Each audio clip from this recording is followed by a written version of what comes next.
guys.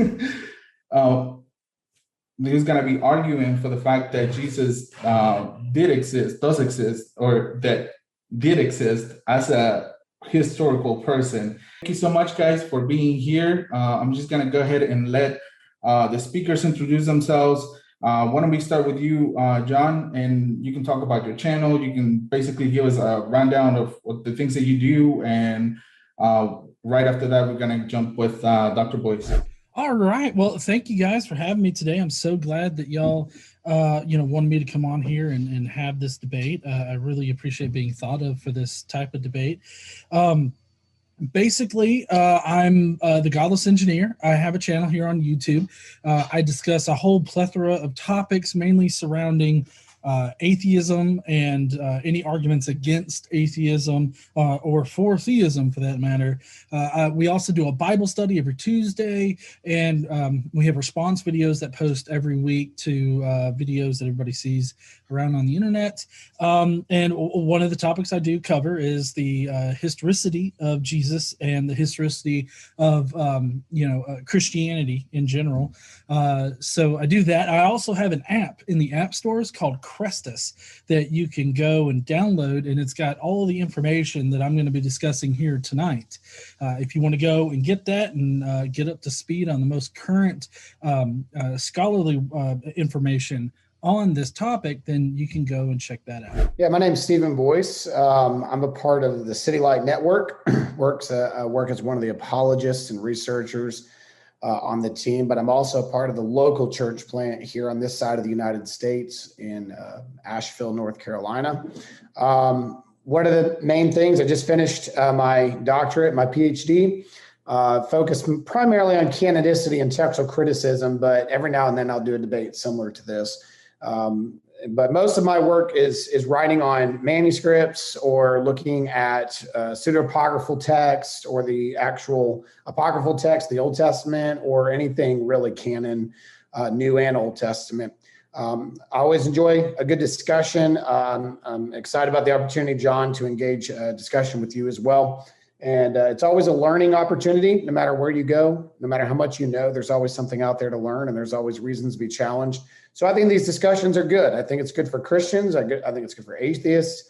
We get to hear each other out. And that's always my encouragement, especially to the audience, is do not tune out. If you're a Christian, do not tune out an atheist speaker who has a position and a reason for that position. Actually hear it out so you know what they're saying before you respond to it. And we hope we can have that on both sides today and get into some of the good discussion about the topic of the historicity of Jesus.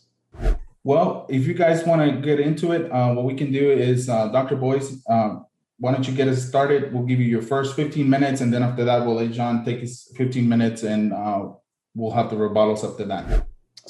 So when we're talking about the existence of a historical figure, the question has to be, how does one trace that figure? Two of the main processes in doing that would be, one, an eyewitness report or reports. Two, where are the written records or an archive record of the eyewitness reports or of the individual and his sayings alone? Today, what I'll do is I want to take two figures who had similarities in history, and we're going to compare them. We're going to compare the eyewitness reports. We're going to compare the written reports.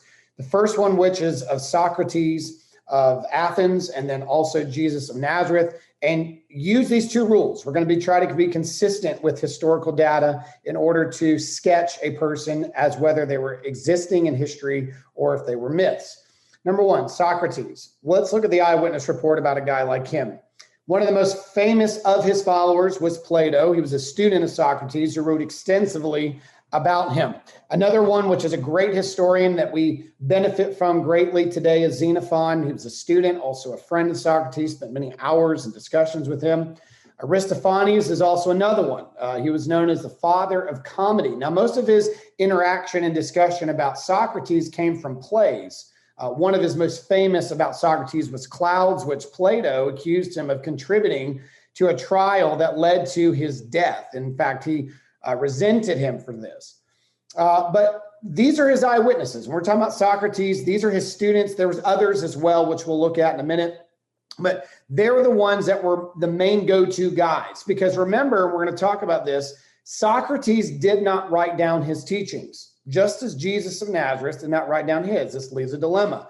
So therefore, when we're talking about Socrates or Jesus, we have to rely on eyewitness accounts and reports. So the main two for Socrates were pretty much Plato and Xenophon. These were the primary. Again, Aristophanes had secondary discussions because most of his were indirect rather than direct writings. There's also a man named Antisthenes, and he was a writer and a follower of Socrates. In fact, there's numerous stories about how he would walk for hours and hours to Athens to go hear Socrates speak, and he would record much of what he said. He was an adamant follower. He was hardcore. But there's another guy who was not so hardcore. Aristippus was not a big fan of Socrates, although he was a disciple and a student of Socrates. He wandered extremely far from the principles and practices of his teachings. He actually started his own sect of teaching off of Socrates and combated Socrates, most of which his daughter and his son, his daughter being the champion, who carried on his arguments after his life. So we see even people that followed Socrates believed in him, but they deviated from his philosophies. But is there more to him? I mean, what else can we look at? We see eyewitness reports. We see records, whether critical of him or positive for him, of his followers and eyewitnesses. There's also second generation records. Aristotle was trained by Plato. And this is what he said about Socrates. Socrates, however, was busying himself with so basically, let me summarize this for the sake of time. He was saying that Socrates had great ideas, but they really weren't succinct. Plato took Socrates' ideas and he made them better, is really what it's coming down to.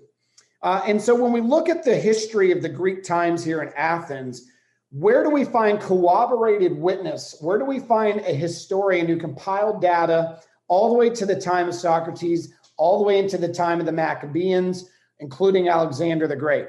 Arian of Nicomedia did this. Arian was a student of Epictetus, who was a staunch lover of Socrates. In fact, Arian mentioned that his literature was a lot like the style of Socrates. But keep in mind, how could Arian say that about Socrates if Socrates did not write? Well, pretty simple. It comes down to the basis of he read Plato. He read Xenophon.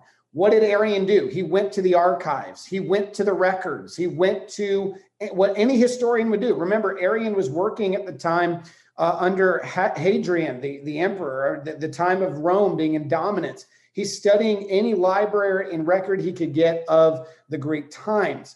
And this was his habit. His habit is to study close eyewitness accounts. We see this in his research of Ptolemy of Alexander the Great. Where did Arian go to start his understanding of a historical figure? Eyewitness reports. He pulled every record. He pulled everything he could to find it. All right, so we see a guy, Socrates. No writings, only written about, eyewitness reports, secondary accounts, and historians corroborating his testimony. Jesus also had eyewitness reports. If we're going to use Paul, 1 Corinthians 15, he mentioned that the 12 had seen him. Now, particularly this is his resurrection, which we don't need to spend our time emphasizing today, but he was followed by his 12. They were chosen by him. He had a brother named James the Just, which we'll talk about in a little bit more. Paul himself testified that he spoke of Jesus, not just as the resurrection of Jesus, as he did in this chapter, but he was willing to take people to jail, martyr people, and be at the stoning of Stephen in order to see that this Jesus of Nazareth was no longer taught. Remember, the Jews were not arguing the existence of Jesus. They gave him a name and a location. He was Jesus of Nazareth. That's a person from a particular place, because Jesus was a common name. They were identifying. They were rebuking the apostles for speaking in that specific name of a man and that location. Paul did the same thing. He was bringing these allegations against the Christians for teaching that this man that they had killed was still alive and resurrected from the dead. That was the great sin he was persecuting the church for. He also mentions later over 500 witnesses who saw the resurrection, but there would have been many more in the ministry of Jesus who went, heard him, saw him, were healed by him, etc. But so now we look at the archives. So those were the main eyewitnesses, people like the apostles, people like the half-brother of Jesus, Paul, James the Just, Jude, all these different guys have witnessed the eye report of Jesus. Now, whether somebody believes that Matthew wrote his own gospel or not, we have firsthand records from Papias who was trained by two eyewitnesses of Jesus, Aristion and John the Elder. He reports on this, and he actually continues to tell that he learned a lot from the four daughters of Philip that you see in the book of Acts as well. He records that Matthew had collected a group of sayings of Jesus in Hebrew or possibly Aramaic that were later by other followers and eyewitnesses translated into Greek. There's no dispute about whether the dispute is, did Matthew write it? That's not really the argument I want to make, is was the reports done by a firsthand eyewitness? Papias, knowing the eyewitness reports, as much confirmed this. John also, his gospel would have included this as well. He wrote from an inclusio, the same as Mark did, an inclusio eyewitness report. He states a gospel narrative of himself being an eyewitness of the Lord Jesus before, during, and after his death. He also mentions that he, as a representation of a group in his epistle, 1 John, that he touched and seen the physical body of Jesus himself. He was not a myth. He was a physical body. They knew him. They touched him. They spent time with him. He reports that both in his epistle and his gospel. And Paul, of course, at times quoted the teachings of Jesus more often than telling narratives, although he did give certain insight about Jesus's teachings in his life, but he did not deny Jesus as a public figure or a physical being. His greatest sin against the Jews is that he changed his belief that Jesus was more than a man. He was the Son of the living God who resurrected from the dead. So these were the main eyewitness reports that were writing. Just like there were 3 for Socrates, I brought 3 to the equation for Jesus. But there's also second generation records who were talking to those who were eyewitnesses, just as Aristotle did of Socrates, learning from Plato. Mark wrote an eyewitness report that every church father just about that you could think of recorded that he was acknowledging Peter's sermons in Rome, collecting them and writing them down, writing down the eyewitness report of Peter. This was reported once more by Papias, also Clement, Justin Martyr, Eusebius, Tertullian, Origen, and others, all affirmed. Mark was writing recorded eyewitness testimonies of Peter in Rome. Luke, as a historian, gave 2 written accounts, one of the ministry of Christ and the other of the claims of the New Testament church moving forward. Whether you believe Luke was the writer or not, he was writing from an eyewitness standpoint. His records are consistent with his prologue, mentioning that he interviewed the eyewitnesses and took down firsthand notes. He followed the segments of Mark using the inclusio eyewitness standard, starting with Peter and ending with Peter. And he continued this trend all the way to the example of where he includes himself in the writings of Acts, stating that he spent time in Caesarea with Philip and that he had also spent time with his 4 daughters. Then you have the following secondary sources with that. You have the writings of the Didache, which were influenced early end of the 1st century, going into discussions. Polycarp was trained by John the Apostle, an eyewitness. He writes an epistle. Clement of Rome, trained by Peter and Paul. In fact, he's one of the few that gives us the earliest witness of their martyrdoms. Ignatius, Papias. Again, Papias was trained by Ariston, John the Elder, daughters of Philip. Papias spoke of a living voice. The idea of that is literally that the voice of those who were eyewitnesses were still alive and telling stories. In fact, we know Papias, according to Eusebius and others, wrote 5 volumes of collected eyewitness material that he eventually had to that we lost, unfortunately. And what we do know of it, Eusebius has quoted numerous aspects of his 5 volumes.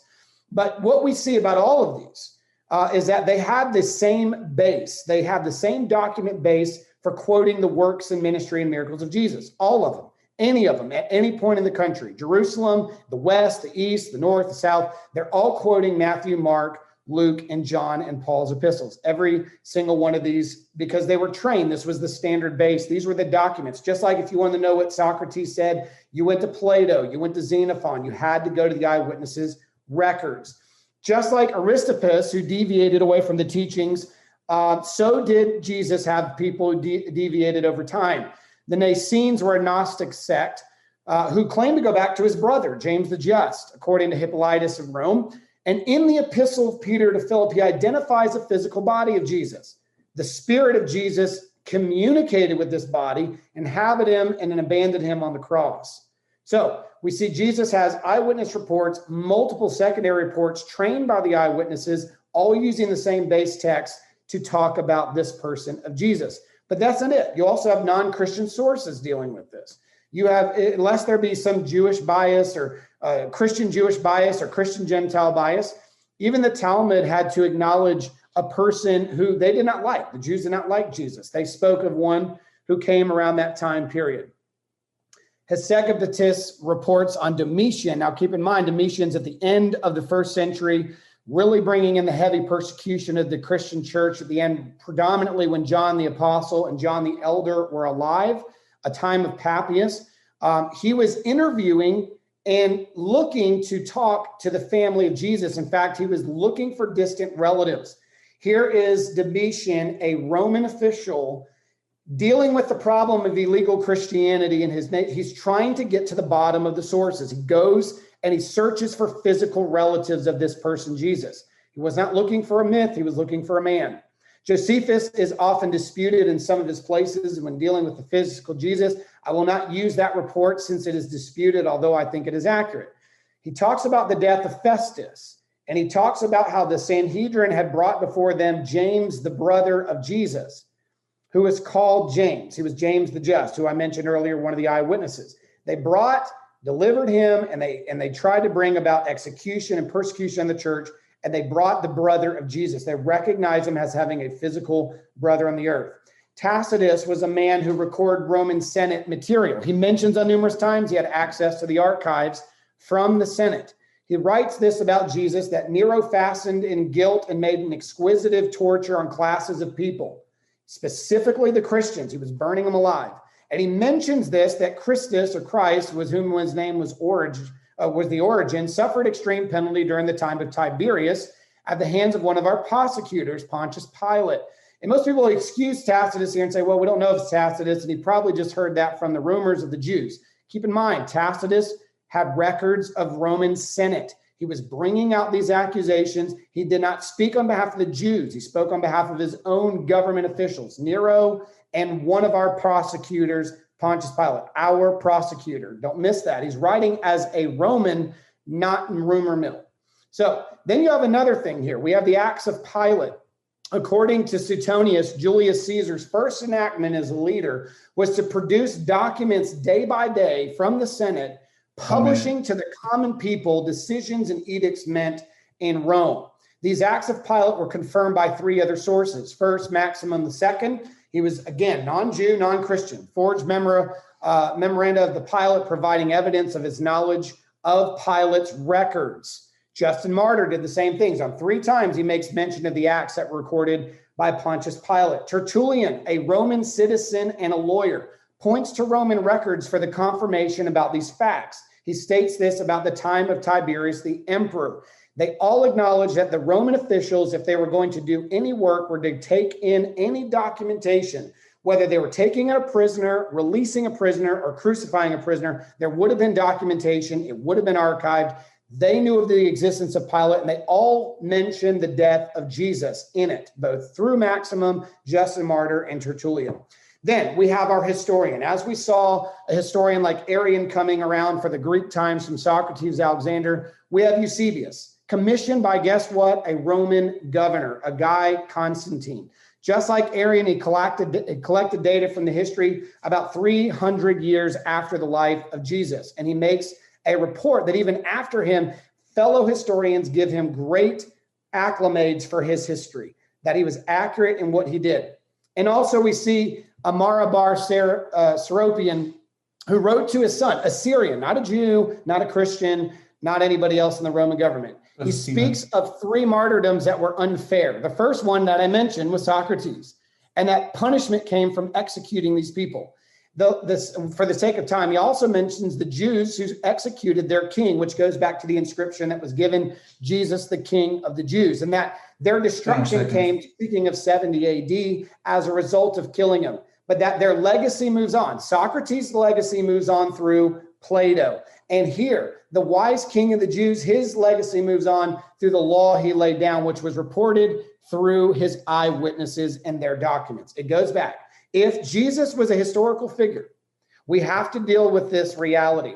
If Jesus was a historical figure and he could be proven by eyewitness and records, just as Socrates, in fact, he has tenfold more evidence of his existence through writings, documents, and the dates of those writings than Socrates did. If Jesus is not historical, We need to eliminate Socrates as historical too, because they follow the same criteria. They follow the same witness to being historical figures. All right. So first off, I want to thank everybody for being here today to take part in this debate. And today I'm going to be presenting my argument for why Jesus probably didn't exist. So first, what exactly is mythicism?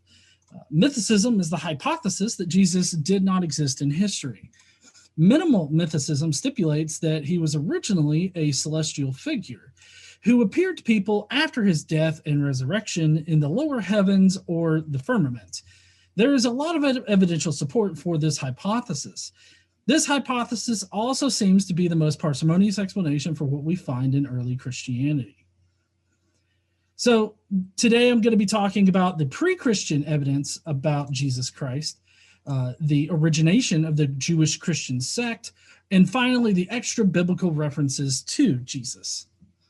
So just to let everybody know, this is not supposed to be in response to the opening statement that I just heard. I did take notes, and I will be going over that in the rebuttals or whatnot. So let's start with the rise of Christianity.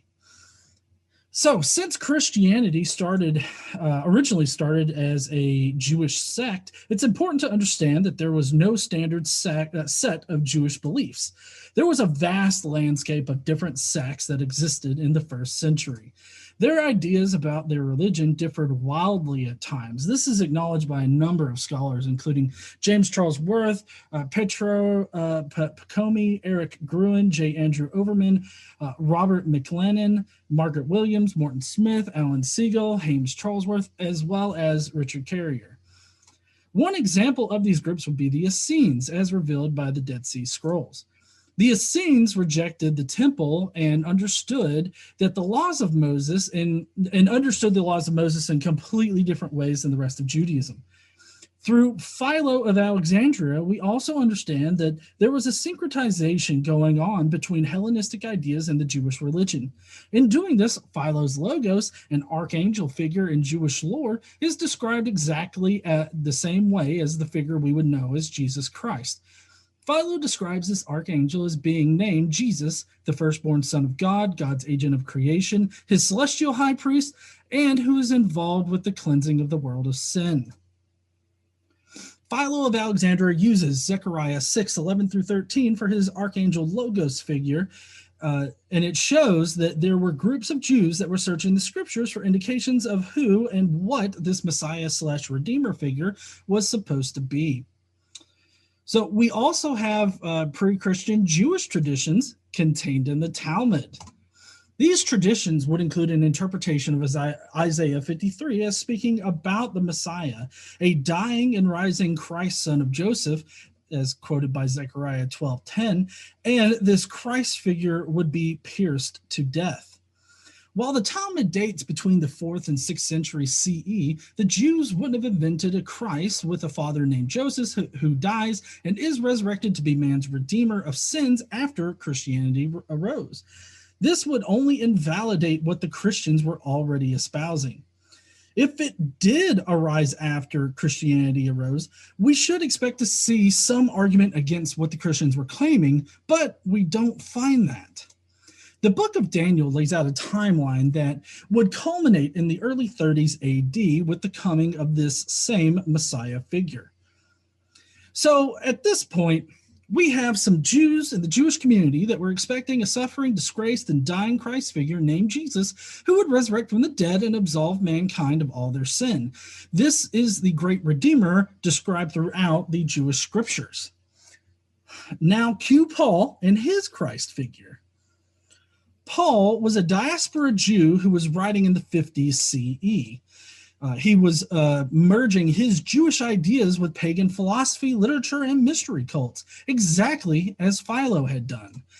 Paul, as well as Philo, wrote in Greek, which was only taught in pagan schools, and thus would make it highly unlikely that Paul and his theology wouldn't be influenced by pagan traditions. Paul's Christ figure was only ever experienced through visions or hallucinations and by reading the scriptures. those scriptures, or he lays all of this out in Galatians 1, 11 through 16, Romans 10, 14 through 17, 1 Corinthians 9, 1, 1 Corinthians 15, 3 through 15, Romans 16, 25 and 26. Paul ends up describing the Jesus of Christianity exactly as Philo describes his archangel.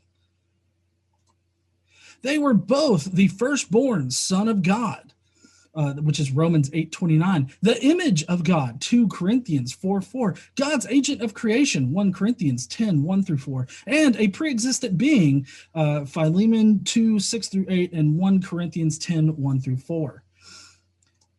Hebrews, while not written by Paul, but at the same time as Paul was writing, describes Jesus as God's high priest and the supreme angel of all the angels. That would be Hebrews 1 and 8. It's incredibly impossible that Paul and Philo would have independently come up with the same Christ figure. We see both sets of these ideas, Philo's and Paul's, culminating together after the first century. Justin Martyr, in his first apology, calls Jesus the Logos and the firstborn Son of God.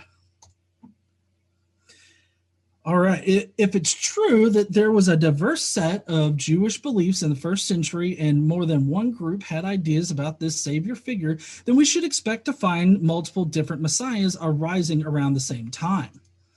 We find exactly that. These Savior figures went by many names, including Messiah, Son of Man, the Righteous One, and the Elect or Chosen One.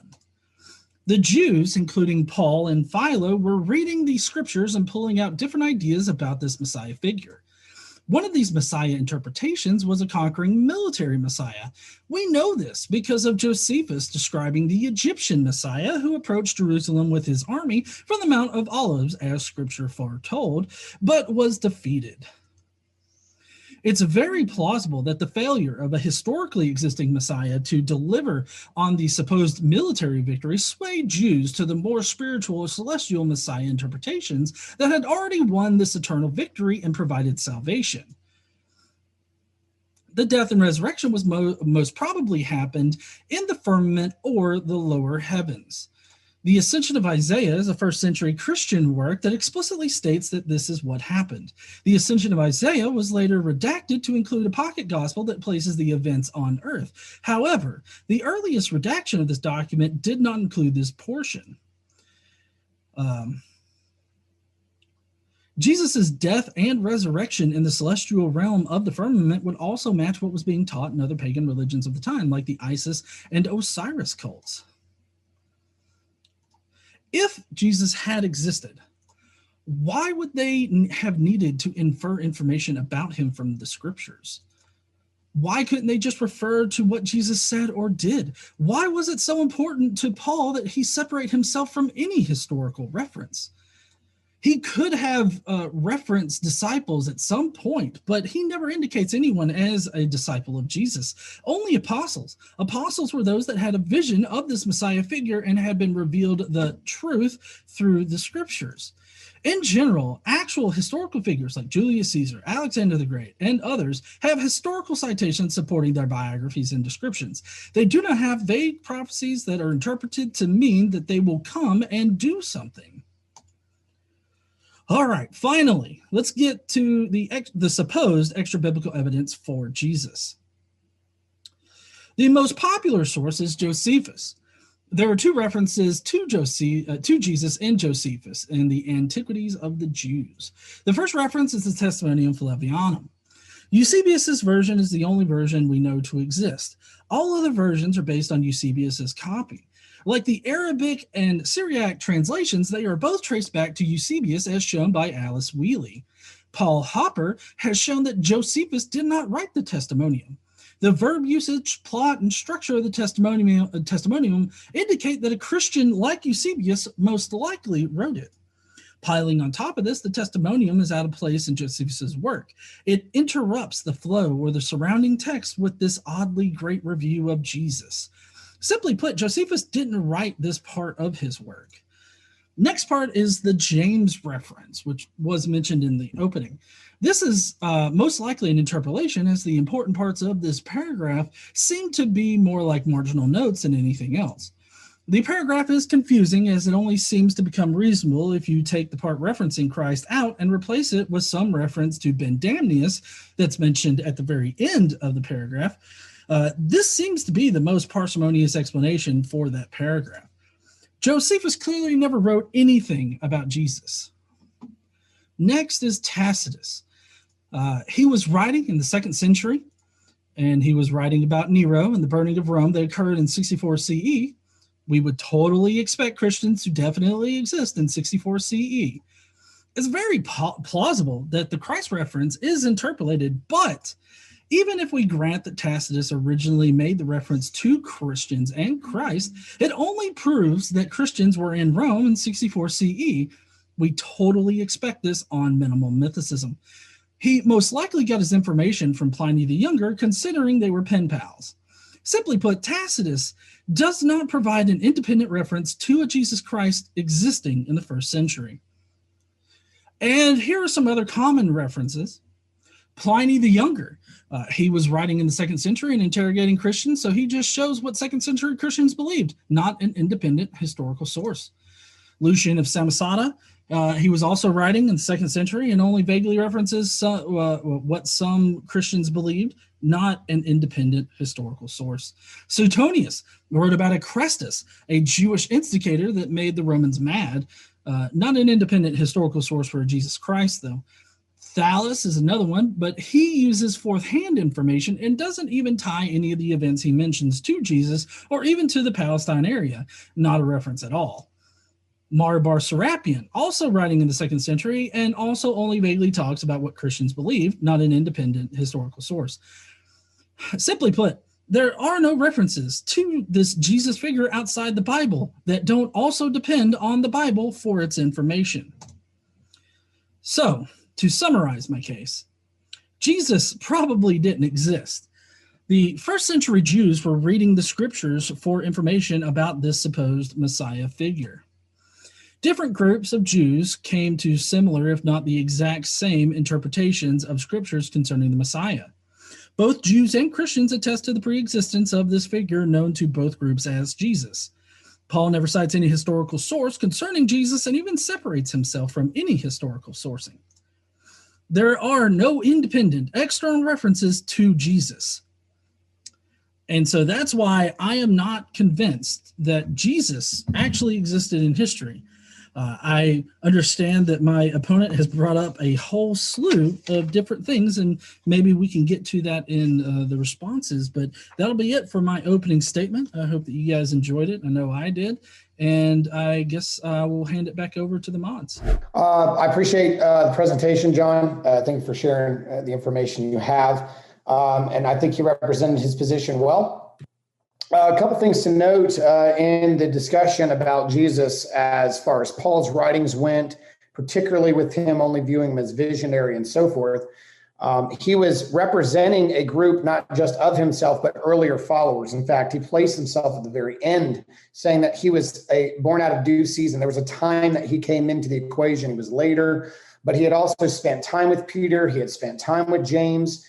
These are people he knew. He mentioned James distinctly from the other groups because he was the half-brother of Jesus. He was associated with Jesus physically. He had known him.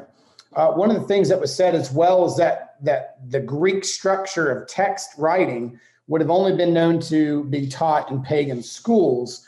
I'm curious about that because Greek was the Koine Greek side of things was actually the universal language of the day that was predominantly spoken along with Aramaic to the Jews in the time because of the Hellenizing stage after Alexander conquered the really known world. Now, classical Greek was taught in these later institutions that were more hierarchy, which guys, whoever wrote the book of Luke would have probably been very familiar with the writings of Plato and Xenophon. The style of Luke is very different, perhaps, if you would, from the style of, say, John. John's writing was very much common. Koine means common Greek. It was a trade language used universally across the area. They would have known that language. John had a very elementary, in fact, when you learn Greek in your seminary courses in your undergrad, they start you in John's gospel. They don't start you in other places because it's simple Koine Greek, and John used a very condensed, small version. Paul was definitely better in Greek. No doubt. Him and Luke were probably two of the most prestigious in it. They were trained in great wealth of knowledge and information. Definitely, Paul would have been taught with any kind of Hellenizing versions. He would have been trained under the philosophies of the Greeks. He'd have known of the Roman paganism. He had also been taught in the great ways of the Hebrew scriptures. He was a Pharisee of Pharisees. He was trained by Gamaliel. So yes, there's no doubt about that. Going into the historicity side of things, when it comes to the acknowledgement of Jesus on secondary sources, for example, again, Josephus, there is a disputed portion, which I purposely didn't spend time on. I didn't want to get distracted with that. The one on James is not disputed. The constant attack against that, as well as Tacitus, is that it's an interpolation. Well, if it's inserting something that has a different scene or nature to it, then that needs to be proven through a couple of factors. One, the syntactical structure has to be completely different. John had pointed out that the first one of Josephus had dispute because it's out of place and tactically seems to break thought and things like that. That is not the case in the second reference, however. So to be an interpolation, there needs to be two constructed foreign ideas brought together and then brought back to normalcy afterward. You don't see that in Josephus's claims there. When we're talking about Eusebius, anything that he records, he would have been similar to that of Arian, as I mentioned in my presentation. He was writing records. He was not writing his own bias or things like that. He was a historian. He was under Constantine. He was writing from the libraries and the archives that were made available for him. That needs to be understood. And speaking so fast, I mentioned that Constantine was a governor. I meant to say emperor earlier, so I correct myself on that. Talking fast is hard. But Constantine was overseeing this. Historians after Eusebius said he wrote an accurate history. So when he's writing, keep in mind, he is writing from archives, written record sources, whether he agreed with them or not. I mean, even Eusebius had something that he found in the libraries that he said, well, this is a letter from Jesus himself. I certainly don't believe it was from Jesus himself. Make sure I'm being heard by everybody in the audience here. I do not believe Jesus wrote a letter, but he knew of one that existed and he just notified. He obviously didn't think much of it either, but he's a historian. He's just saying, hey, there's a writing that I have in my library that says it's from Jesus. He was just recording the data. When it comes to Tacitus, the same thing was made about the interpolation there. Again, he did deal with Pliny. He did write back and forth in correspondence, but as he mentioned in numerous places, he was often recording Senate dialogue. He was a reporter. He had access to the archives. As we've seen, Julius Caesar gave access to everybody, common people. When Barabbas was set free and Jesus was in prison, that would have been a Senate notified decision that would have been put in what we would consider a newspaper. He was giving writings that were exported out into the common man. This wasn't something that was just hidden away and locked into some lock or in some vault somewhere. He had access to the public knowledge. Yes, there were obviously there were Christians in Rome. Paul was writing about him, but Tacitus was writing as a common knowledge that these Christians are everywhere and they're following the teachings of a man that our governor Pontius Pilate put to death. He is writing on behalf of a Roman official report. During the times of Tiberius, this was him writing an official Roman statement, not, the hearsay of the Jews or just fantasizing on something that Pliny and him had dialogued about. He had records. He had access to the records. He would have read the records. He would have reported the records. Anything that Julius Caesar would have had issued out all of the time of Tiberius was recorded, put into the public knowledge. Anybody had access to it. Yeah, so keep me apprised of time because I do have a lot of things to go through. Starting from the very beginning, Stephen was talking about eyewitness reports like 1 Corinthians 15 and the 12. It doesn't actually say anything about them being the disciples. It just says ambiguously the 12. That you can't say that he is directly talking about the disciples when we're really not sure who he was talking about. If he was talking about the 12, it's kind of like a question of Well, which 12 is he talking about? Is he talking about the 12 tribes of Israel? Did Jesus appear to the 12 tribes of Israel? It could have been the disciples, but then why wouldn't he say the 12 disciples instead of just the 12? Kind of seems like you would want to actually specify disciples there. And you also mentioned the 500 witnesses, and there's literally nearly no information given in 1 Corinthians 15 in order to know who these 500 witnesses were. There's no way that anybody in the ancient world could have looked up who the 500 witnesses were and asked them about it. And there's actually a really good argument, very plausible argument made in scholarship that says that this is actually an interpolation, because it's one common spelling mistake away from just being over the Pentecost. So it most likely originally said that Jesus appeared over the Pentecost, not appeared to 500. And then you talked about James, the brother, and maybe we can have, I don't know, I can't remember if there's a discussion period, but I have a lot of problems with that, mainly in the Greek, because if you look at the Greek text, there's no way to tell if he was talking about a fellow Christian or if he was talking about a blood relative. The words that are used in Koine Greek right there is actually indicative of both. And without any kind of further indication that he was specifically talking about a blood relative, there's no way to be able to assuredly say that he was talking about one or the other. So that particular reference really doesn't help either of our positions. You seem to have claimed that Paul spoke in a way about Jesus that indicated that he actually did exist on earth. One of the things that you talked about was Jesus being given a place of birth, or like Jesus of Nazareth, like a nationality or something like that. But the problem with that is that for one thing, Paul divorces himself from any kind of historical sourcing whatsoever. If you take my argument for, the whole James, the brother of Christ thing, not brother of Christ, but brother of the Lord. So the fact that the scriptures that Paul was reading, as well as Philo was reading, as well as all of the Jewish Christians were reading, actually has a part in it that specifies that Jesus will be from Nazareth.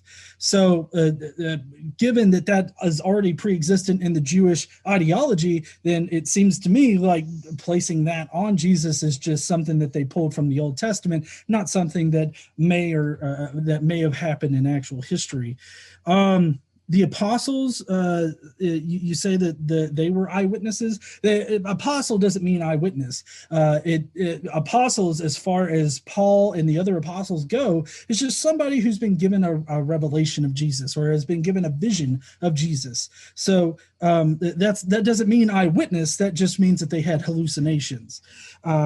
And then you talked a lot about Papias and a whole bunch of second century sources that I think that you need to go back and reread, the actual scholarship and all these, because Papias is not trusted by anybody. Not even Bart Ehrman trusts Papias about things.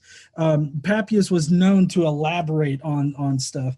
For instance, you mentioned how, I believe it may have been Polycarp was directly trained by a disciple or an apostle, or at least an eyewitness. But nobody was trained by an eyewitness. There was nobody in the ancient world knew any eyewitnesses of Jesus. And maybe we can discuss that a little bit more as we get further into the debate. But essentially, anytime you hear that, oh, this guy says that this guy was taught by an eyewitness, the guy that he's talking about never ever claims to be to have been taught by an eyewitness, or to have seen an eyewitness, or anything like that. All of these reports are coming from the 2nd and 3rd century, when there's no way that they could have known an eyewitness to the supposed Jesus.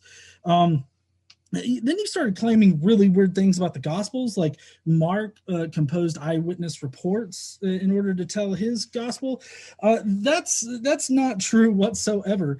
For one thing, Mark never denotes any kind of historical sourcing in his gospel.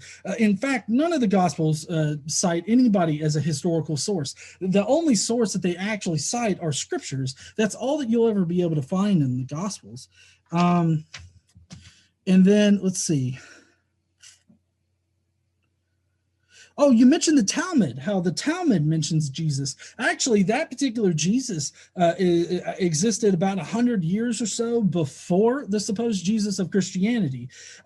He existed under King Jannaeus. It actually specifically says King Jannaeus in the Talmud. I'm a little surprised that you missed that or missed the scholarship that connects all these Jesuses that are mentioned in the Talmud to be the same Jesus under King Jannaeus, who was definitely not the Jesus of Christianity. So I'm not sure why you brought that one up.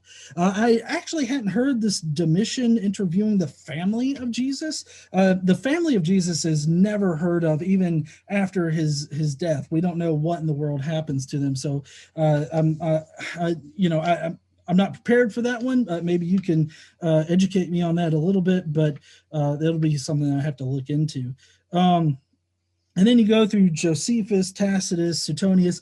One thing I do want to mention is that the James passage in Josephus is actually contested in scholarship. Currently, right now, Richard Carrier has his refutation, or at least his argument for interpolation. There's been one person to respond to it, but Carrier has already did away with that particular response. It really wasn't all that helpful.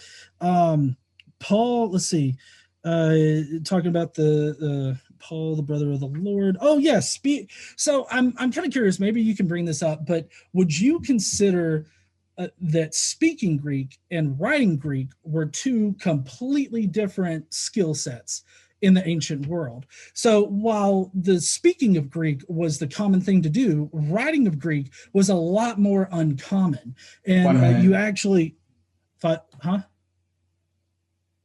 1 minute. Well, got it. So the writing of Greek was actually not all that common.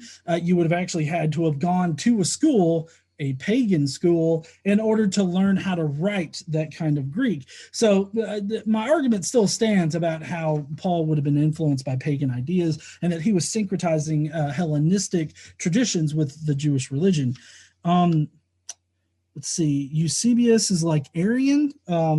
And I get the feeling that you consider Eusebius trustworthy. Maybe that's not what you meant, but I think that comparing Eusebius to Arian is not exactly correct. I feel like that's a little insulting to Arian. For one thing, Arian did have direct references to Alexander the Great, where Eusebius doesn't. And then Tacitus and the interpolation. There's a really good argument for that, but maybe we can talk about that later. The Barabbas thing was really kind of unique. And that'll be it for me. And I guess I'll hand it off to Stephen, or I can't remember what the structure is tonight, but that'll be my first rebuttal. So what we're going to do now is go into cross-examination, obviously, and we're going to take about 12 minutes each. So Dr. Stephen is going to question you, John, and then John, you're going to get to question Dr. Stephen after that. And then you both will give your closest statements after that, if you guys are good with that. You mentioned the 12. You said it doesn't say the 12 disciples, but would you recognize that the 12 is a common name that was known all through the gospel accounts, specifically, especially of the 12 disciples? I mean, Acts refers to them as the 12, even when they even had 11 of them. It still mentions them as the 12. It was a group. It was a name of a group that was dedicated to 12 chosen people. So, okay. Well, let me ask you, when do you think that the gospel accounts were written? I think Mark was first. I think Matthew and Luke were similar in time frame. John was last. John would have been around 90 AD.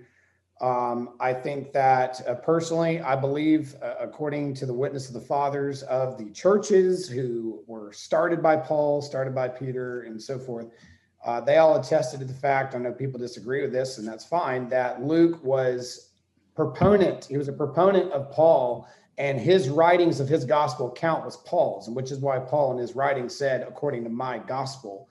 They all understood that to be the Gospel of Luke. He quotes his Jesus citations from the Gospel of Luke. He calls that quotation scripture. So Paul would have been seen, even Marcion, who was trying to destroy the Gospel of Luke and Paul's epistles, recognized the fact that Luke was Paul's authorized gospel account. So I would say Okay. Luke would have been his go-to. Okay. Well, let me ask the question again, because when were they written? Like, can you give me dates? The first century. Well, all of them were written by the end of the first century. Can you give me more specific dates? Which gospel? You listed all of them, so you could give me, just a list of all of them. I mean, I could go through what the scholarship says about it. I just want to know what you actually think about it. I'm flexible on Luke's gospel. It doesn't bother me if it's before or after 70 AD. I personally think it was before. I think Mark's was before, and I think Matthew's was right around that same time. I think John was around 90. I think they were all first century. Again, I mean, there are scholars that can go one way or the other. I mean, even Barterman puts them all in the first century. So I would say that they are first century accounts, either half of them before 70 and the other half after, or 3 before 70 and 1 after. I'm okay with Luke being fluctuated. Okay, I don't know why you're focusing on Luke here so much, but so Mark was written 70 or after, Matthew was written 80 or after. Luke was actually not written until about at least 93 or after, possibly even into the 2nd century. John's gospel was actually definitely 2nd century. So my question to you would be about the whole 12 business, is that even on your own account here, Paul was writing prior to all of the other gospels. They were all reading Paul, obviously. So the authors of those gospels, who were not the title authors, but the authors of those gospels were reading Paul. They read Paul and they interpreted from Paul this 12, and they thought that that was the 12 disciples, because 12 is a magical number in general for religions. So they got this notion of the 12 from Paul. Paul's the originator of this 12. Paul never cites them as being a disciple. What makes you think that that is a reference to them being disciples? Well, you kept saying, well, why do you keep going back to Luke? Why you come back to Luke? Because Luke was Paul's gospel. That is what the churches all stated about it. That's what they all said. Let me ask you this. Sorry, you're questioning me. I'm not questioning you. He's questioning you, John. Yeah. So again, when we're talking about the time here, Paul said, according to my gospel, all the fathers knew that, was talking about Luke. He quotes from Luke's gospel and calls it writings. He had a writing. He didn't say it was from Luke, but he quotes the words of Jesus word for word precisely from Luke's gospel. It's consistent with his usage of it. So he would have been authorizing the work of Luke to be done. Luke was a companion of Paul. He traveled with them in his travels. He ended there with them at his first imprisonment by the end of Acts. There are scholars that do place it later, but not all scholars place it there. And again, this is a dispute amongst Christian scholars as well as atheist scholars. There's a consensus in one corner, there's a consensus in another corner. It's not a settled thing. There's much dispute that's being there. It's being studied out. I mean, you have to deal with the fact that you have the inclusio eyewitness accounts here that was formed in these first century documents. They're very similar to like Lucius did, or even Porphyry did as well. You have these inclusio eyewitness reports. It's a style of writing going back to the very beginning and there. So I would ask you, like, when you're saying, where's the 12 coming from? If this was their group, they were known in all the gospel accounts as being that 12, why would that be a problem for Paul to refer to them as the disciples? And then he mentions Peter on the side, does he not? He doesn't mention anybody as a disciple. He never indicates anybody as a disciple. He only mentions people as apostles. So unless you can point to me where he specifically uses a word for disciple, then Paul never cites anybody as a disciple. Well, a disciple just means a student of a teacher, right? That's why I said a word that's indicative of disciples. The apostle does not mean that. Apostle. Yeah, well, Jesus had many disciples, but he only had 12 apostles, correct? No, I think you're mixing up the disciples and apostles. Disciples were the 12 that walked around with him. Apostles were those that came afterwards. Actually, I do believe I think it's in one of the Gospels. Jesus apparently had like 72 apostles that were going around the area. So no, it's the other way around. Yeah, well, no, there were 70 or 72, depending on the manuscript, that were sent out, but 12 of them were selected as apostles. The disciples were many, he had many disciples. And going back to that account, for example, does Paul not mention Peter as being somebody who he had engaged with and had conversations with?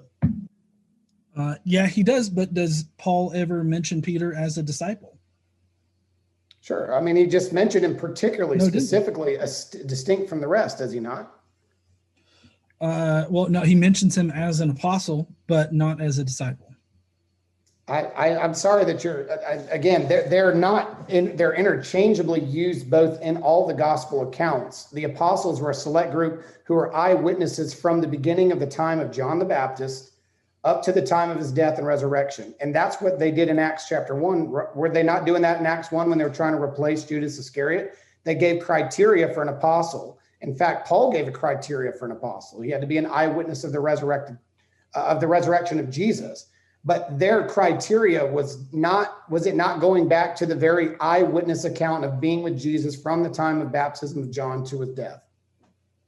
Well, I mean, I think that you answered your own question right there, because you said that the criteria was had they had a vision of Jesus, not had they walked with Jesus. No, they had to be with him at the baptism of John. That's distinctly what they said, not seeing a vision of him with John. These were disciples of John before they were of Jesus. They were transported off.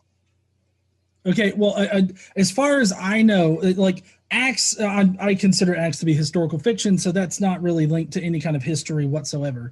And so when I hear apostle, I think about how Paul defines an apostle.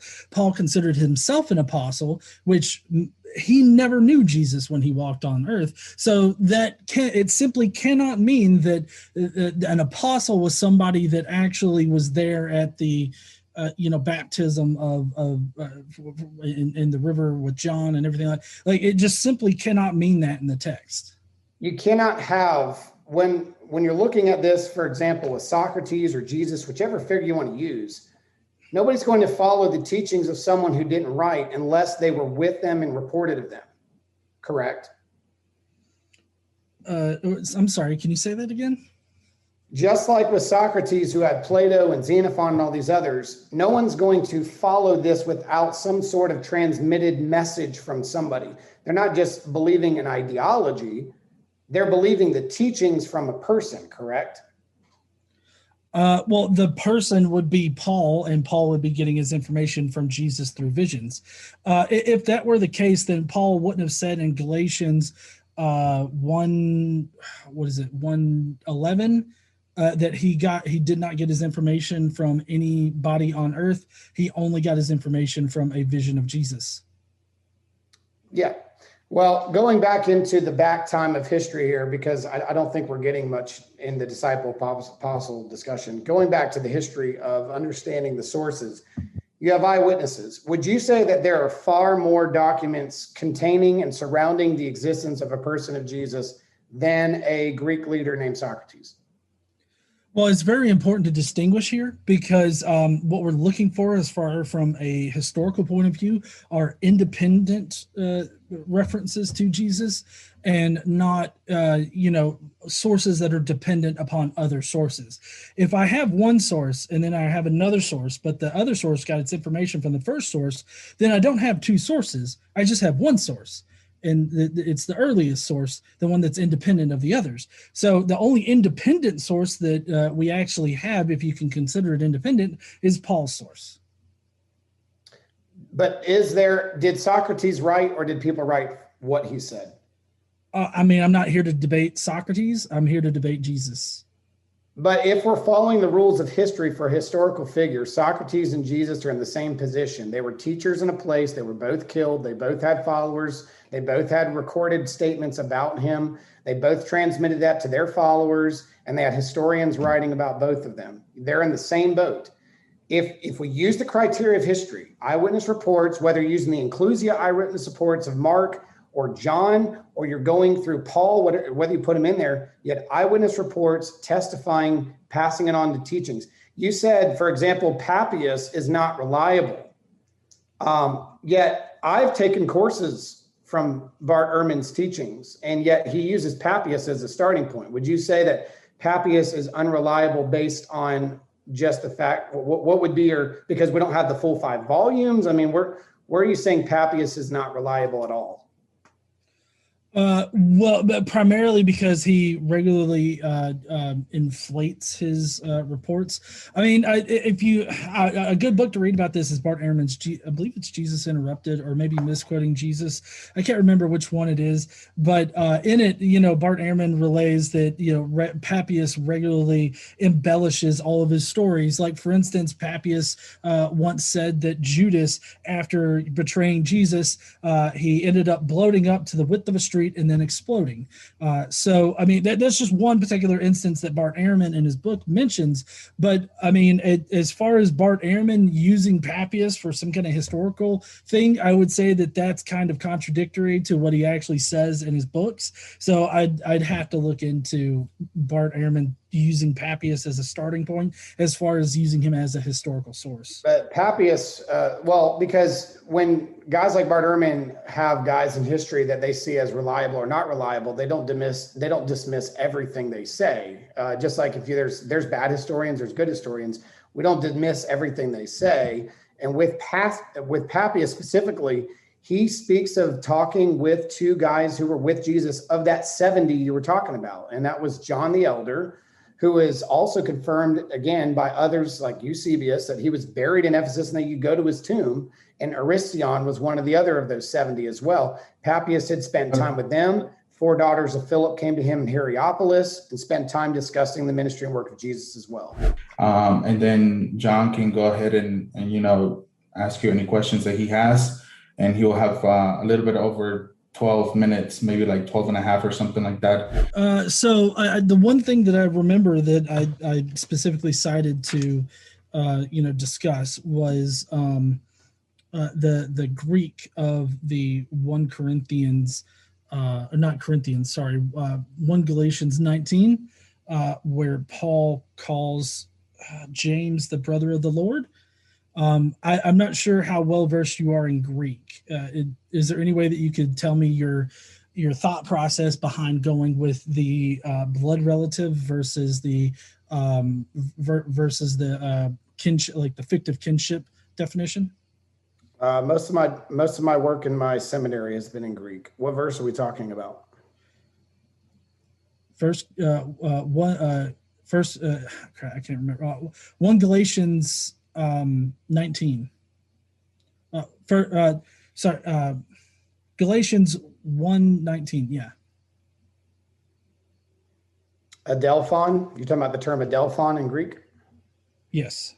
Yes. Again, it goes back to the word adelphon has 2 indications, and context usually helps with that. One, it could mean somebody you were a part of, close to. It could be a nationality. I mean, it's used in the New Testament frequently as a brother Paul, like they talked about brother Paul. He could be seen as an adelphon or adelphos, depending on the usage of the noun. So it could be used as a blood relative. It could be used as a national relative or somebody of close intimacy. James had been established as somebody already named as being the brother of Jesus, along with a couple of others, Simon, Jude, and then he had sisters that were not mentioned by name. So again, if anybody is a part of the teachings, and remember, it wasn't just written, they had oral traditions circulating as well. So when he's talking about James and setting him apart and that he spent time with them, he's going back to the same arena of Acts 15 as far as like a timeline goes. So he would have been referring to that time, but he would have seen him as probably a blood relative. It would have made no sense unless he was like addressing them like, brothers, I'm writing to you this. Paul did that as well. And he was obviously not saying I'm related to all of you, but that he pulled one guy out of the whole group and gave him that term would typically indicate he was talking about a blood relative.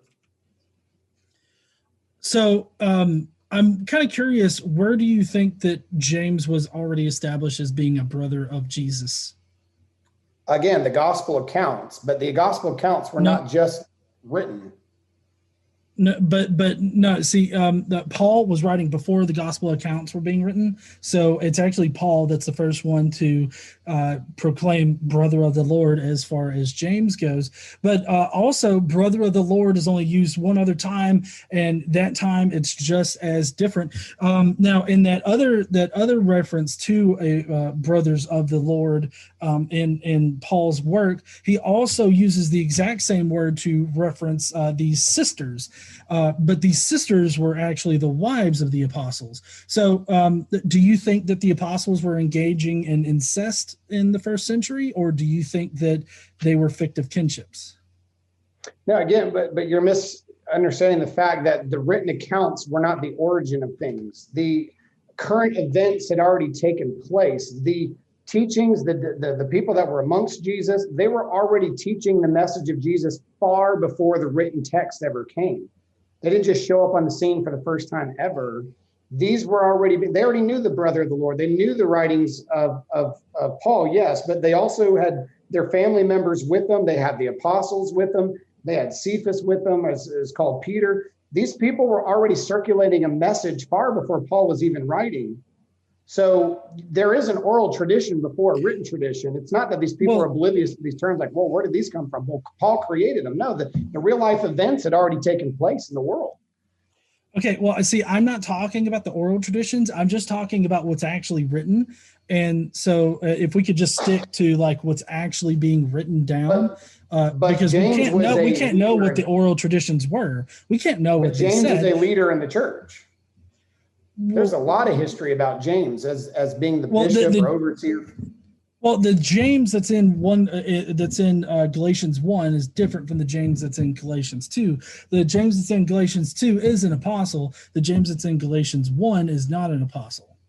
Well, that's the importance of understanding first century writings, because so many people had the same exact name. There was always an attachment to distinguish different people. If you have a writer who's referring to a person, they'll say James, the brother of John, or James. Like if you go to Acts, for example, when James is executed, he is distinguished from the James later in Acts because he is called James, the brother of John, because James was a common name. I mean, names were not as variety as they are in our world today. Same thing with Jesus. Jesus was a very common name in the timeline. That's why there was direct correlations to him being a teacher from this or a rabbi or from Nazareth. These were all attachments to distinguish. So when Paul's talking about James, the brother who was killed, like we're talking about the three, you had those three main guys. You had James, John, and Peter. They were the ones that were on the mount and so forth. Yeah, there's a distinguishing difference made by the different James. I don't think they're the same James in those two chapters. He's distinguishing them by saying James, a brother of the Lord. He's letting you know he has a particular man in mind that is different from the other James. There's no doubt about that. That's exactly why he used the phrasing that he did.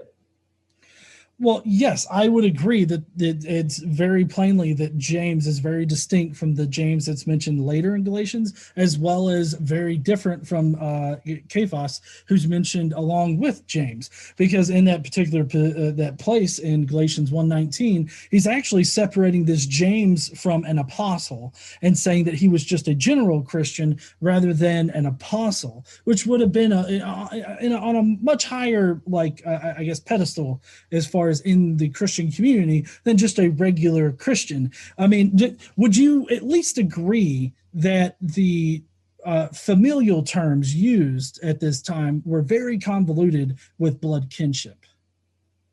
Well, when you're talking about James, for example, I guess I'm confused about what you're getting at with him being called the Adelphos here.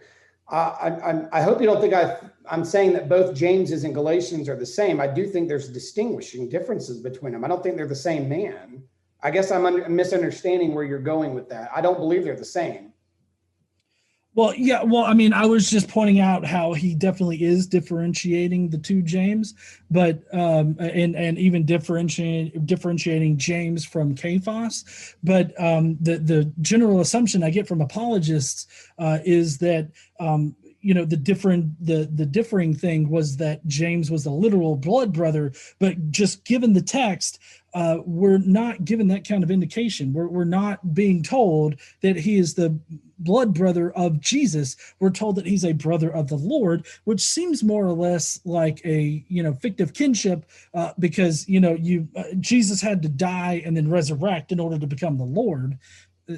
So I mean, it seems to me like the grammar and the words that are used there are more indicative of a fictive kinship rather than a blood relationship. And all that I hear you saying is you're just speculating that there was some kind of tradition that went around before that had already established James as the brother of Jesus, and that they all knew it, and so they didn't feel the need to indicate it in their writings. But James, the brother of Jesus, was never seen as apostle by anybody. He was distinguished from the apostles. He was seen as a leader in the church that was separated from the apostles. And again, if you're looking at what he's making an argument for in Galatians chapter 1, he's saying, I did go up to Jerusalem to those who were the apostles before me. He was recognizing that there were people who were sent by Jesus before him. He was not the originator of this. There were others. He went and met with them on his way away into Arabia, and then he returned to Damascus. And after 3 years, he visited Cephas and remained with him for 15 days. And then he saw none of the other apostles except. So here's the thing. What is Paul saying? I went back to the eyewitnesses. He's making an argument. Nope. I went back to the eyewitnesses. Yes, because he needed to know. He didn't have the full story. He didn't have the full scope. He's still in training. He's still learning about who this Jesus is. Why else would he go back and care what the apostles said? If he was the independent source, why does he care what Peter says? Why would he go back to Jerusalem and consult with the apostles and James? If he didn't need their information, he would have disregarded them. If he was the originator, they should have been coming to him. The fact that he went to them is because he needed their eyewitness report. And again, he used James as he did in Acts 15. And again, there's disputes about this, but if Luke was authorizing both those readings of Luke and Acts, as he includes himself in Acts, Paul had overseen these works. He would have been using the material he had knowledge of in both overseeing a writer like Luke as a historian and over his own epistles for himself. So there's no differences there. He actually agrees with what happened at the Council of Jerusalem, and that James was one that rose up above the others as a leader in the first ever established church that came out of Jerusalem. Naturally, he's going to go to James and refer to him as somebody who is a part of who Jesus was. What else would brother mean there if it did not mean what he is saying? Again, adelphos does mean blood brother. It can mean a brother like a Jewish brethren, but that's not how he's using it. He's not addressing an audience of men and women. You talked about how they use that word to address men and women. That would be in the plural. He's not using the plural. He's using a singular here. No. The same root word is used in both the feminine and the masculine version. And so it's not that he was referring to men. And hold on, I'm talking.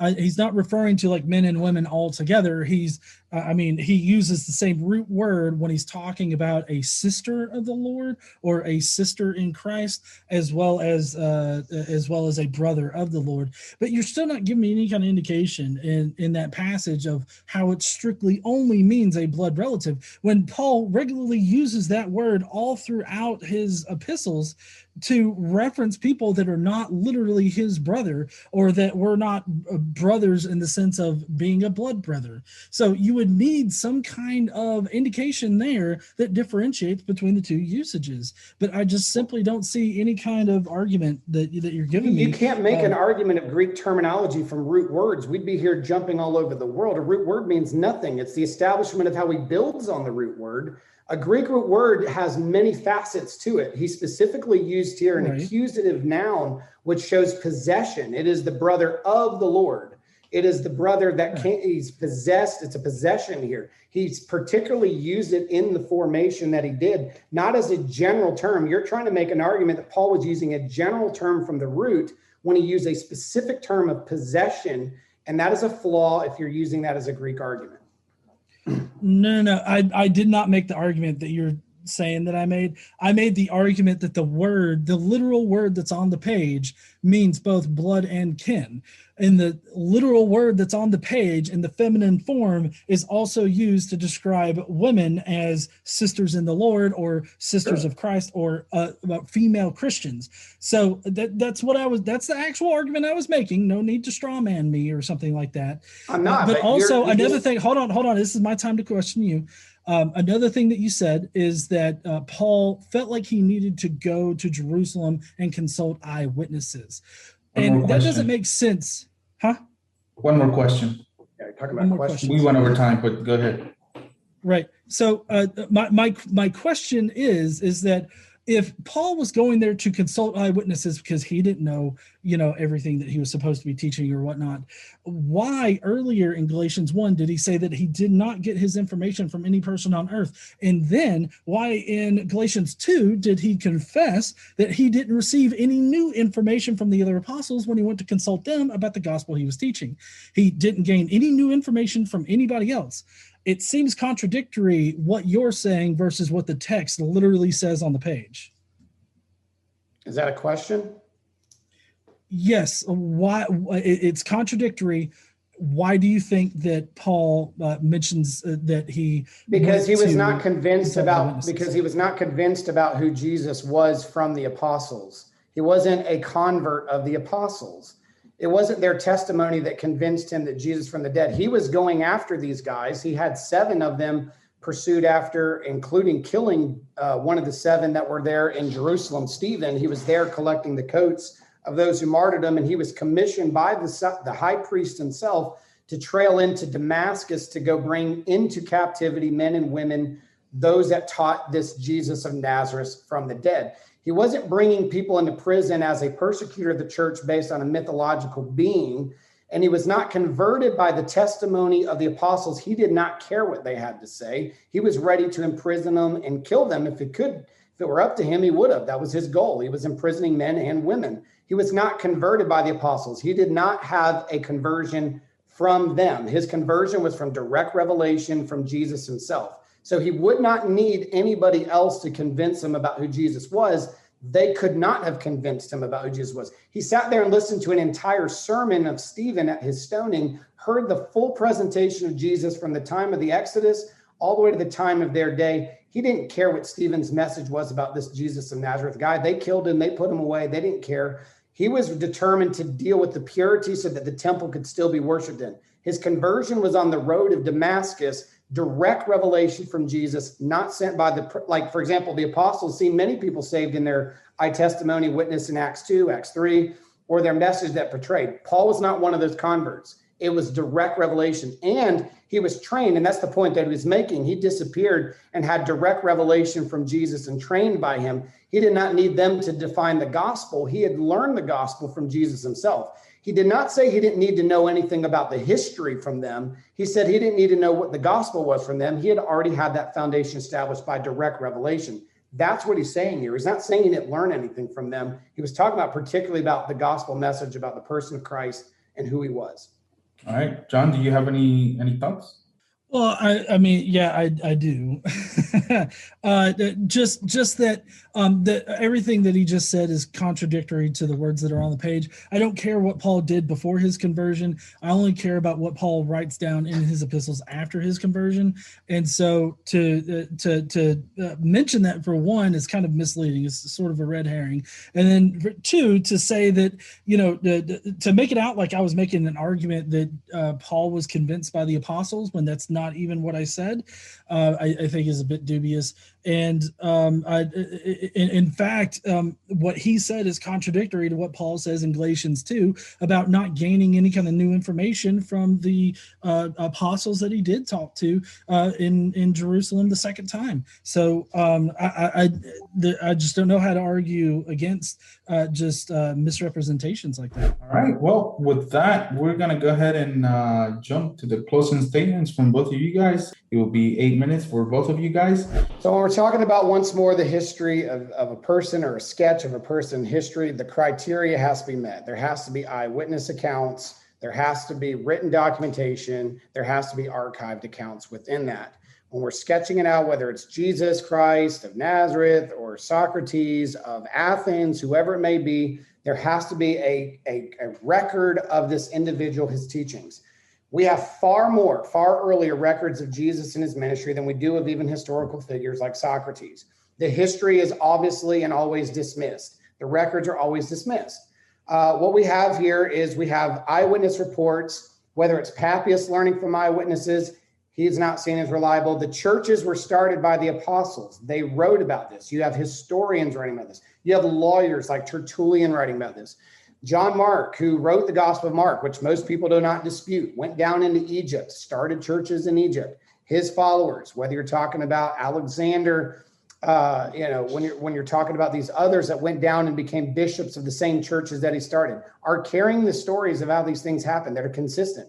The one thing that has to be remained, whether you're talking about second century documents, whether it's Papias, whether you're talking about those that reported of it, of Irenaeus or Tertullian, whether you're going through First Clement, the end of the first century, the Didache, whoever you're quoting, they're only quoting 4 sources about Jesus. 4. They do not quote any of the second century diversions that went on and falling outs with the Nacenes or the Cerinthians or any of their documentation in the Gnostic text, or even following into Marcion's heresies. For example, they refuted him and said that they were perverting. They were comparing the text that they had received at the churches.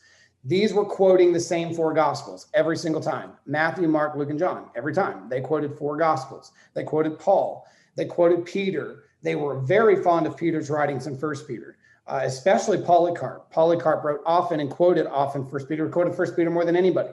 Clement of Rome was quoting through Paul's epistles, Matthew multiple times. The Didache, a first century writing, quotes over 25 times the writings of Matthew. He had a written record similar to the Greek. Most of my dissertation was working through the Codex H that Clement was quoting from, looking at the Greek structure and comparing it to our manuscripts, whether it would be our Nestle-Aland 28th edition text or the Byzantine text, and seeing how close were their citations of the scripture to the actual manuscripts of that time and after that time. And they were quoting the same 4 gospels with the same wording. Yes, there were textual variances. They dealt with them just like we have to deal with them. But all of the readings they came up with are found in our critical apparatuses of the Greek New Testament. What was their base? They were quoting Matthew, Mark, Luke, and John for the historicity. What's the base that people were going to when you're dealing with a guy like Socrates, Xenophon, and Plato? Why? Because they were the ones who wrote his words and carried on his teachings. They were eyewitnesses. You have the initiation of these gospel texts. Whether somebody believes Luke wrote them or not, whether they believe it was written in 90 AD or 60 AD, you still have inclusio eyewitness usages. Same structure you find in Lucius' writing. You see it in Porphyry's writings. It's the same layout of eyewitness inclusio. It was intentional. It wasn't some guy in the barn sitting down and writing an account. It was strategic. It was Greek structured. They were trained in the languages and they were trained in the materials. And Eusebius, being called just a bad historian almost, or seen as insulting Arian, Eusebius was commissioned by Constantine. He was given the archives of Roman record, Caesarean record, biblical record, non-biblical record, church record, heretical records. He was given access. Even those that were not followers of Jesus by any means in the Roman Empire after him followed his Eusebius's history and said, it is accurate. He was a historian. He reported what he had. He even reported things that were negative towards the scripture. He dismissed some of the ideologies that some Christian churches still hold to today. He dismissed even places, Papias, believing that the 1,000 years was literal. He's like, man, the dude's wrong. That's not literal. That was meant to be an allegory. That was meant to represent something. He was critical of some of the followers early on in the teachings of Jesus and how they went too far with things. He was not writing a biased report. He was just reporting the news from all of the data he received. It was approved by Roman governments, not just Christian sects. It was approved by Roman officials and Roman historians after him. It is equal to it in the sense of being a historian. He was a phenomenal historian. So when we look at all these evidences, you have far more. And really, when you look at guys like Socrates, for example, we don't have the first manuscript of Xenophon until almost 1,500 years after the original writings. Whereas when we're looking at the New Testament, we have manuscripts from the 2nd century, large copies of John, large copies of Luke in the end of the 2nd into the 3rd century, and full ones by the 4th century. Early within the original writings, you have these early testaments. We don't have to worry about giant gaps of 1,500 years of these accounts the same way that they do. If John is second century and all these other second century, we have a lot of explaining to do how first century fathers are quoting these gospel accounts and wording them the same way. Either it was oral tradition that was passed on and written later, or it was actual written documentation that was circulated in the churches. The churches were aware of their apostles. They're aware of who started and formed them. They were not running around with farmers and pitchforks who knew nothing. They recognized that there had to be evidence. They recognized there had to be documents, and they had to be precisely given to them by authorities who had the right to give it. First century writing was very protected. Even Marcion, the minute he went off and started deviating away from the original text that these churches held, they called him out, they rebuked him, they wrote entire works against him. Same thing happened all the way into the time of Jerome. Even Jerome was being plagiarized and fixed on the other side of the Dead Sea. People recognized his commentary of Psalms as being corrupted. The communities had comparisons. They had documents. They had eyewitness accounts. They all recommended them as eyewitness accounts. They used them as eyewitness accounts. And they all, across the world, not one nation, across the world, use the same 4 gospels as their record of eyewitness accounts of Jesus. And they confirmed it through Paul. And they spoke very much about this issue and all that they had received from the apostles from the original states. There were people who spoke of these figures, like, again, Papias can be dismissed, but he knew Aristion, he knew John the Elder, he knew the 4 daughters of Philip. He had conversations with them. He reported what they said, and what we have of it is recorded in Eusebius. This is a historical argument. If we're using historical criteria, he fits the same description and much, much more than a historical figure like Socrates. He fits the description of eyewitness reports as well as critical analysis of historians later. He had other documents referencing him. Domitian's looking for his family, recorded by Eusebius. You have government officials like Tacitus who had records of the senates and the archives, all talking about a guy who existed. Did they believe he resurrected from the dead and he was the Son of God? No. They did not deny he was a real being who existed, was murdered and killed by Pontius Pilate. And it cost the Roman government these influxes that came into the Christian church. Basically, what I find in this entire debate is just a failure in basic historiography. Because as far as basic historiography goes, and sourcing materials, it's very important to know when things were being written. When was Paul writing? Paul was writing between 50 and 65 CE. When were the Gospels written? They were written after 70 CE. So when somebody, along with Stephen Boyce here, says that, that the Gospels were written at the same time as Paul, or even maybe before Paul, or that Luke was basically taken into account directly from Paul, and that Luke is Paul's gospel. I feel like there's just a basic failure in historiography here, because Paul writing in the 50s and already being very prominent by that time in the Christian community, he influenced the Gospels and their writings. When somebody says that the 4 Gospels are independent accounts, or that they independently verified the information, you need to ask questions like, well, if that's the case, why does both Matthew and Luke copy Paul, sometimes verbatim? If they were actually recording the eyewitness testimonies of things, they wouldn't have been just copying Mark's gospel.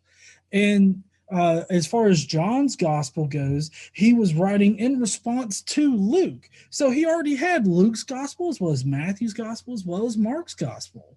And this is all very well known in the scholarship. You just got to look for the scholarship on, what were the sources for the Gospels. And the sources for the Gospels are not historical sources. They're just the other Gospels and the scriptures in the Old Testament. So what you need to understand is that the important thing is independent testimony. Independent testimony of Jesus actually walking the earth. And we just simply don't find that in history. We don't find that with Paul, and we certainly don't find that with the Gospels. Paul's gospel only attests to a celestial Jesus. He only attests to having visions and hallucinations of Jesus, as well as reading the scriptures. And he divorces himself completely from any historical source that he could ever hope to have, by saying that he doesn't get his information from any man on earth, that he only gets it from visions and scriptures. That's directly in Galatians. Also, what's in Galatians is him saying that the other apostles didn't give him any more information than he already had. He didn't learn anything from the other apostles because he had been given all of the information directly from Jesus himself. So it was a testimony to his status as an apostle, with the fact that he got his information from Jesus directly, and his information matches with what the other apostles are saying. So there's really no reason to question whether or not, he's really an apostle. But like I said, I feel like the entire debate tonight could be summed up with just a failure in basic historiography, a failure in determining what sources influenced other sources, and a failure in knowing like when these people were writing and what their influences were. Because the only independent accounts that we have of this Jesus figure is Paul. Everything that we know about Jesus stems from Paul. And like I said, this is all the information that I've been giving you tonight is well known, not only in the scholarship, but just in general in historiography. So I don't know. I appreciate Stephen coming on here, having this discussion with me. I really appreciate him, taking the time out of his day to have this debate. But I guess I just fundamentally disagree with everything that he said in this debate. And I think that's about all the time I need.